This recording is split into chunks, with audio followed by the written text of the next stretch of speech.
तो 4th unit का जो क्वेश्चन नंबर 1 है उसमें रिमेडियल टीचिंग के बारे में बात की गई है और error of English language learning and suggest सब remedial measure and improvement of correction. Then last question आपका इसमें है define evaluation, explain its types and process, discuss the need and purpose of evaluation. Evaluation के बारे में यहाँ पे आपको पूरा चैप्टर है जो वो पूरा ही डिस्कस करना है। प्रोसेस और टाइप्स यहाँ पे पूछे गए हैं और purpose of evaluation means types, process and purpose को आपको यहाँ पे डिफाइन करना है। सो ये बीएड फर्स्ट ईयर का पेडागॉजी ऑफ इंग्लिश का पेपर था। इम्पॉर्टेंट क्वेश्चन है इसमें जो आपके भी एग्ज़ाम में रिपीट हो सकते हैं। उनमें से लैंग्वेज से रिलेटेड जो फर्स्ट वाला क्वेश्चन है एम्स एंड ऑब्जेक्टिव, ये रिपीट रहता है क्वेश्चन।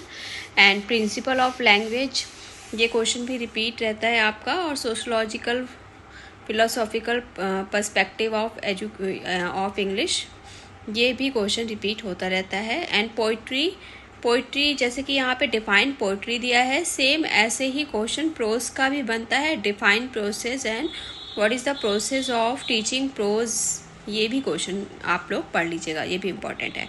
इसके साथ ही elementary knowledge of sounds pronunciation वाला क्वेश्चन कभी शॉर्ट में कभी लॉन्ग में रिपीट होता रहता है। एंड यहाँ पे आपका इवैल्यूएशन वाला क्वेश्चन मोस्टली पेडागॉजी के जितने भी सब्जेक्ट हैं उन सभी में लास्ट क्वेश्चन यही होता है। तो आपके जो 2 पेडागॉजी के सब्जेक्ट है, चाहे वो इंग्लिश है, कॉमर्स हो, या इंग्लिश एंड एसएसटी हो, हिंदी और एसएसटी हो, इवैल्यूएशन वाला क्वेश्चन इंपॉर्टेंट ही रहता है। नेक्स्ट हम यहाँ पे टीचिंग ऑफ कॉमर्स यानी पेडागॉजी ऑफ कॉमर्स का प्रीवियस ईयर का क्वेश्चन भी डिस्कस कर लेते हैं, जो कि 2019 जून का है। सेम पैटर्न वही है, 80 मार्क्स का है, 20 इंटरनल्स के हैं आपके, 3 आवर्स का है। Attempt 5 question in all, selecting 1 question from each of the 4 units. Unit 1 is compulsory, all question carry equal marks. Means कि जो क्वेश्चन नंबर 1 है इसमें भी कंपल्सरी है, 4 मार्क्स के 4 क्वेश्चन 16 के हो गए और बाकी 4 16 के होंगे लॉन्ग क्वेश्चन। सो फर्स्ट इसमें आपका right short note on the following, nature of commerce, वाणिज्य की प्रकृति के बारे में पूछा गया है। सेकेंड है ई कॉमर्स, ई वाणिज्य क्या है। Third text book and reference book, पाठ्य पुस्तकें एवं संदर्भ पुस्तकें। Important of evaluation in commerce, वाणिज्य के में मूल्यांकन का महत्व। देखिए जैसे कि पेडागॉजी में भी मैंने आपको इंग्लिश में बताया था इवैल्यूएशन, सेम कॉमर्स में भी इवैल्यूएशन का क्वेश्चन यहाँ पे रिपीट है।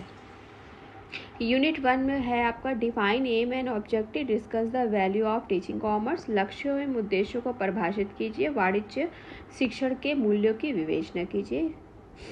एम्स एंड ऑब्जेक्टिव आपको कॉमर्स के बताने हैं, टीचिंग ऑफ कॉमर्स के। नेक्स्ट क्वेश्चन है why instructional objective should be written in behavioural term, explain the cognitive domain of instructional objective given by Bloom.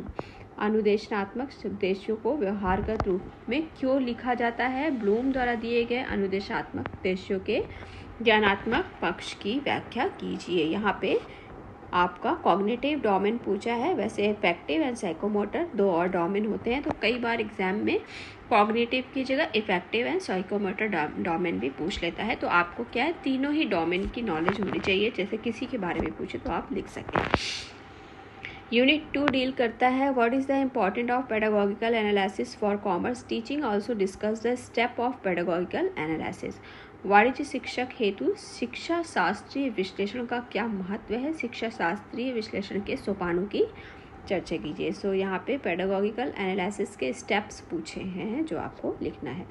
What do you mean by lesson plan, explain the necessary steps of lesson plan. पाठ योजना से आप क्या समझते हैं, पाठ योजना के आवश्यक सोपानों की व्याख्या कीजिए। तो स्टेप्स पूछा है, सो कोई भी लेसन प्लान है स्टेप्स सबके सेम ही हैं, तो वो स्टेप्स आपने यहाँ पे 1 बाय 1 करके बताने हैं।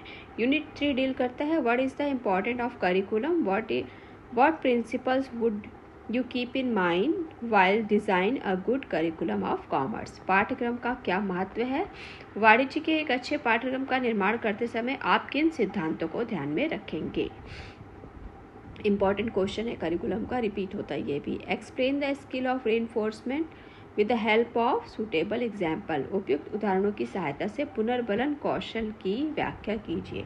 सो टीचिंग की जो स्किल्स हैं 5, उसमें से ये एक स्किल्स यहाँ पे रीइंफोर्समेंट स्किल्स की बात पूछी गई है, लेकिन आपको 5 की 5 स्किल्स के बारे में पता होना चाहिए, क्योंकि किसी भी एक स्किल के बारे में क्वेश्चन आता है। Unit 4, what do you mean by problem solving method, how will you use it while teaching commerce, explain it's merits and demerits. समस्या समाधान विधि से आप क्या समझते हैं? वाणिज्य शिक्षण में इसका उपयोग किस प्रकार से करेंगे, इसके लाभ और हानियों का वर्णन कीजिए। तो प्रॉब्लम सॉल्विंग मेथड को पूछा गया है यहाँ पे। Right notes on following, question bank and open book examination, प्रश्न बैंक और खुली पुस्तक परीक्षा। यूनिट 4 यहाँ पे शॉर्ट नोट भी है एक। सो 16 मार्क्स के ये क्वेश्चन हैं, तो आपको अच्छी तरीके से एक्सप्लेन करना है, हेडिंग लिखनी है यहाँ पे, और जहाँ तक पॉसिबल हो सके डायग्राम वगैरह बना के अच्छे से एक्सप्लेन करके इनके आंसर करने हैं। सो पेडागॉजिकल के भी 2 सब्जेक्ट इंग्लिश और कॉमर्स दोनों का सैम्पल पेपर आपको मिल गया है। इससे आपको क्वेश्चंस प्रिपेयर करने में अब आसानी हो जाएगी, और क्वेश्चन का फॉर्मेशन कैसा है ये भी आपको समझ में आ जाएगा। अगर यूनिट वाइज आप अच्छे से प्रिपेयर करते हैं तो आप एग्ज़ाम में अच्छे मार्क्स ला सकते हैं। So thanks for watching, have a nice day, goodbye, bye bye.